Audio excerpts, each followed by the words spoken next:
Welcome to Upticks. I'm Jake Falcon, the founder of Falcon Wealth Advisors and your host for Upticks.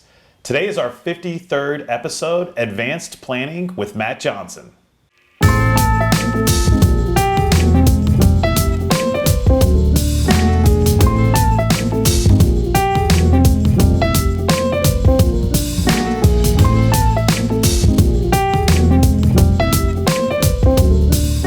Thanks for joining us back on the show. Thanks for having me. Excited to be here. Yeah, I know that you spent the last 3 months backing up Samantha on our team. Yep. And I'm sure you, more than anybody, are glad that she's back to work full time. I'm certainly excited to have her face back around here. There's no doubt about that. Yeah, so Samantha joined us back this week. She had 2 beautiful babies. We're very excited for her and her family. And Matt, you did a really good job backing her up for those 3 months. So our clients really appreciated it, and I think you did a great job with client service. Thank you. I appreciate that. And I was a running joke with Matt and I asked him not to freak out. And he didn't freak out on me, so he did a good job. And but with that, Matt, your background, you're already licensed as a financial advisor, so we didn't want to keep you in that service silo. We wanted to move you on to a different portion of our team, and I wanted to talk about that today. Which is advanced planning. But before we get into that, why don't you share with our audience who doesn't know you, maybe a little bit about where you grew up, where you went to school, and why you're working at Falcon Wealth Advisors. Sure thing. So for those of you that I haven't met, my name is Matt Johnson, and I was born in Denver, Colorado, up in the Mile High City up there. And I lived there until I was in middle school when my parents moved out to Olathe. So I essentially grew up here in Olathe. Went to high school at Olathe Northwest, which was a great high school. And it's a great part of town to grow up in. Then I moved on and I went to the University of Kansas. So I'm a huge Jayhawks fan. I'm excited about this upcoming football season. Hopefully we'll get a couple wins under our belts here. And I majored in finance while I was at KU. While I was there, I developed an interest for the stock market and how that works. It's so complex, and how does it work within the market and the world, and how are they intertwined? And then I realized I also really like to help people and see what I can do to improve their situation. So I found the best of both worlds. I started interning with Jake and Corey when I was actually after my freshman year, and started working with them for 3 years as well, and really developed my passion for the financial advising realm, if you will. So I actually decided after I graduated that something I always wanted to do was go back to Denver, which I was excited about. So I had an opportunity to go out there, and it was really beneficial to me in the fact that I was able to go out there and work for a firm that's very similar size as Falcon Wealth Advisors. So very similar setup. However, the way that they went about investing their clients' funds and the way that they just have strategies was also just very different. Now, there's absolutely nothing wrong with what they were doing, but I was able to learn a lot about that. And so now I'm even more knowledgeable in the fact that I can help people out. However, I decided that I really like what Jake is doing with the way he's going about things. And so I decided that I'd call Jake up, and here I am. I'm excited to be back. Yeah, so Matt, which is really good that Matt has an experience working with another firm, even in another state, to give a whole new perspective of the way that maybe other advisors are helping their clients. And so thank you, Matt. It was perfect timing because we actually needed somebody. I was looking to hire somebody, and Matt already knew a lot about our culture, our philosophy. He's already licensed as an advisor. So I told you that when you left that the door was open because you did such a good job working with us when you were in college. So he's back, so you can't get rid of Kansas City, Matt. So we're love to have you back, and we're really excited for you to be on our team. And so when Samantha came back full time this week, we've been talking about this for the last few weeks, but we decided that we wanted to transition your role, and again, this was more your idea than ours, into more of an advanced planning structure on our team. And so right now, on a high level for all of our clients, we typically start with a retirement goal, and then we pair up their investments to make that happen. And that's really a big part of what we do on a daily basis. Now, as I've been doing this throughout the years, I've recognized though that some clients particularly have some deeper needs, and there's some ways that we can help them with tax planning, or charitable planning, or estate planning, or just a lot of other things in finance that a lot of people either don't know about or they certainly need help with. And so, why don't you talk a little bit about what this new advanced planning role is going to look like for our day-to-day clients? Yeah, so really what our goal is to dive deeper into our client situation, to really find out what other opportunities are out there to continue to improve their situation, their financial plan. So kind of our first almost theme, if you will, is going to be our charitable contributions that our clients are making. How are they making charitable contributions? Are they making charitable contributions? And if they are, can we make them in a even more tax efficient manner?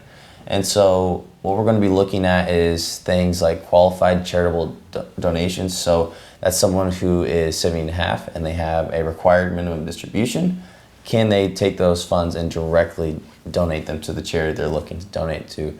Also, we're looking at things like donor advised funds. Well, let me back you up here real quick, Sure, if you don't yeah. mind. So for our clients that are listening to this or watching this, and really what Matt's talking about is if you're over 70 and a half and you have an IRA, you have to take something that's called a required minimum distribution.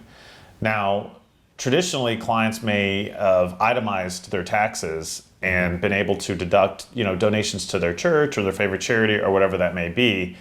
Well, with the new tax codes that were rolled out, I guess it's been a couple years now, the standard deduction has gone up quite a bit. Sure. And what is that around, this ballpark? What's the standard For an deduction? individual, roughly $12,000. Right, so for a married couple, right, that would be 24, Correct, roughly, right? So around 24,000. So the idea is that if you don't have enough mortgage interest or enough charitable donations to be over that 24,000, you can no longer deduct them from your taxes. And so the problem that Matt identified was that maybe some of these retirees are still giving to charitable organizations. If they donate part of that required minimum distribution, that actually doesn't count as income to them. And so they're still able to get the full deduction, the standard deduction, and in addition, not pay any extra taxes on that required minimum distribution.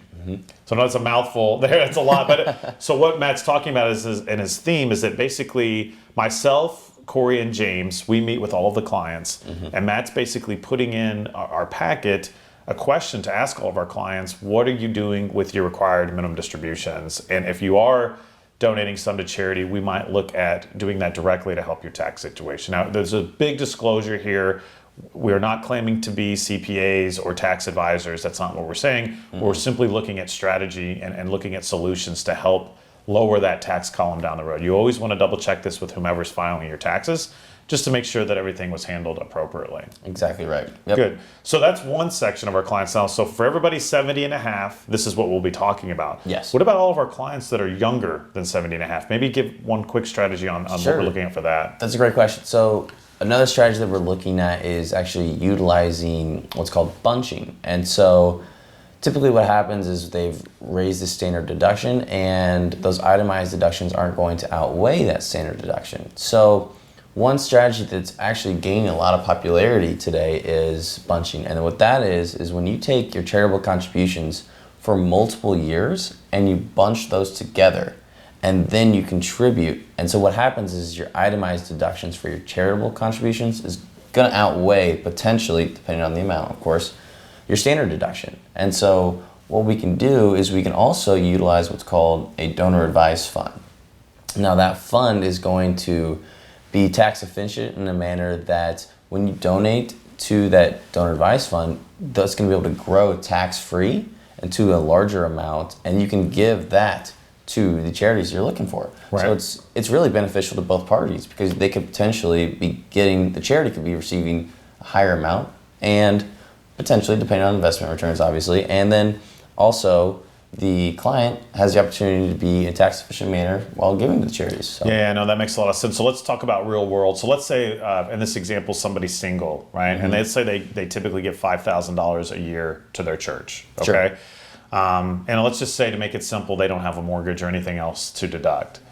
So typically, if they're giving $5,000 a year, that's still not over that $12,000 mark. They really currently can't deduct any of those charitable contributions.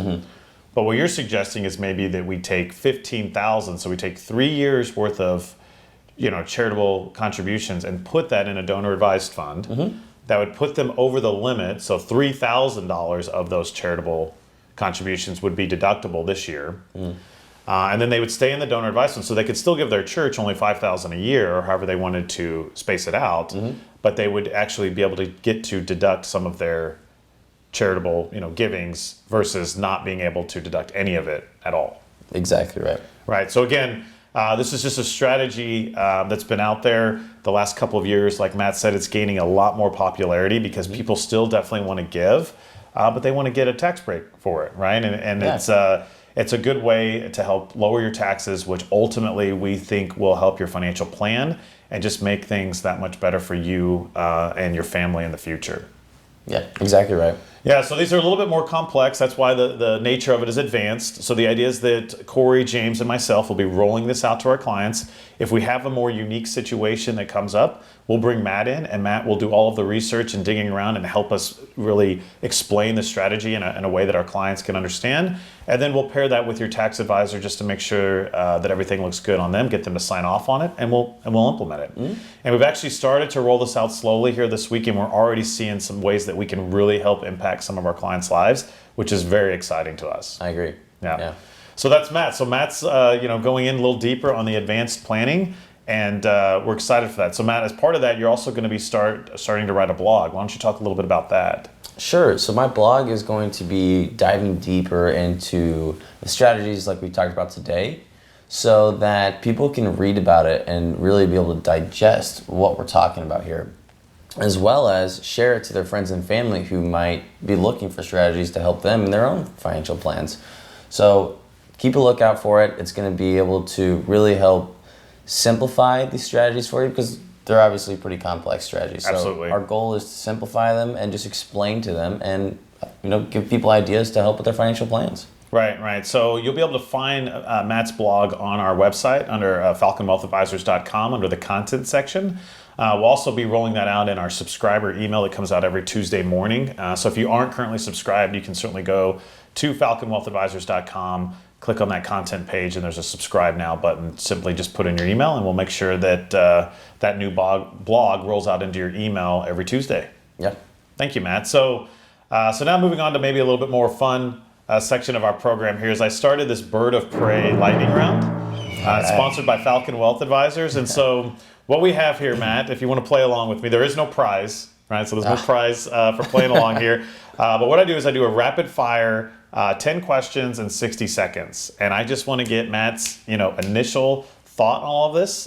We won't hold you to any of the answers. None of these answers constitute as financial advice, but it's something fun that we've been doing. All right. So will you play along here? Let's play. All right, so we'll get ready here to start the Bird of Prey lightning round, sponsored by Falcon Wealth Advisors. I got my questions here. All right. Written out here, and so if you don't mind, we'll start the clock and we'll get going. Okay. Favorite food? Probably pizza. All right. Best vacation? Maui. All right. Retire when? As soon as possible. Okay. But happy. But happy. Good. How about this one? Financial planning or investments? Financial planning. Okay. Favorite sport? Golf. Golf. All right. So how about this one? Missouri, Kansas, or Colorado? It's a no-brainer. Kansas, of course. All right, he's back. What's the Chiefs' record going to be this year? As a Broncos fan, I don't really want to weigh in on this question, but I think they're going to do pretty well for themselves. So you got a number? How many wins will they have? I don't have a number. I just know that I'm scared of it, to be honest. I don't want to put a number out All right, there. so there's no prediction for Matt. All right. Why finance?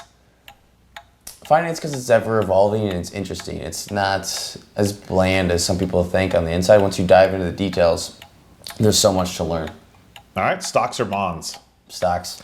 And what's the one piece of advice that you would give someone? This can be non-financial, just one piece of advice. I would say don't let other people's opinions get to you. Nice. Don't worry about it. I like that. Yeah. Don't let other people's opinions bother you. That's nice. Thanks for sharing that. All right, so thanks again for playing along, and that wasn't too bad. No. The Falcon Wealth Advisors sponsored Bird of Prey lightning round. So I know we've talked about this. I have one more question I want to ask you today. I know we've talked about this on an earlier show with you, but I wanted to make sure that we get it clipped out so it's available on YouTube. But I wanted you to share with our audience where you first learned about money, or maybe your first memory of a lesson you learned about money with everybody. Yeah, so we talked about this, and really the first lesson that I had ever learned, I can remember our big family event on Friday nights used to be, we would go to Blockbuster back when that was a thing here. And, we'd go and we'd rent this movie, and sometimes we would get takeout with it, and sometimes we wouldn't. And I didn't understand, well, how come we can't have takeout every Friday, right? Why not? That sounds great to me. And so I remember asking my dad, well, why can't we do that? And he explained, well, we're following our budget. And so sometimes the budget allows for that, and sometimes it doesn't. And he explained what that meant. And that was the first memory of what financial planning really meant. Before that, I had really no concept. And so really understanding the fact that a budget allows you to meet financial goals down the road if you do it properly was what I began to understand. And obviously my knowledge has expanded a little bit since then. Well, that's a good early lesson. Do you remember how old approximately you were when you learned that? I was pretty young, probably early elementary school. Gotcha. So you're talking, what is that? I don't know, how old is that? Like probably somewhere around 8 or 9. Yeah, 7, 8, 9 years old. Yeah, good for you. So that's a good parent teaching you that early lesson. Yeah. So awesome. Well, thank you again for sharing that. Thank you for being on our show and spending the time. I know you're busy back there doing research and helping our clients. As always, you can find all of our stuff out there on social media. So we're on Facebook, Instagram, Twitter, LinkedIn. Certainly, if you're watching this, please subscribe and like our content. On iTunes, you can find our podcast. You can find me personally at Jake on Twitter on Twitter at Jake Falcon CRPC. And Matt, how do you prefer to be contacted? Just my email is honestly the best way. Just matt@falconwealthadvisors.com. And if you have questions about these strategies that you want to dive into, I'm happy to set up a phone call as well. You can just give me an email and we can set something up. So perfect. Well, thanks again, Matt, for being here, and we hope you all have a great week. Yeah.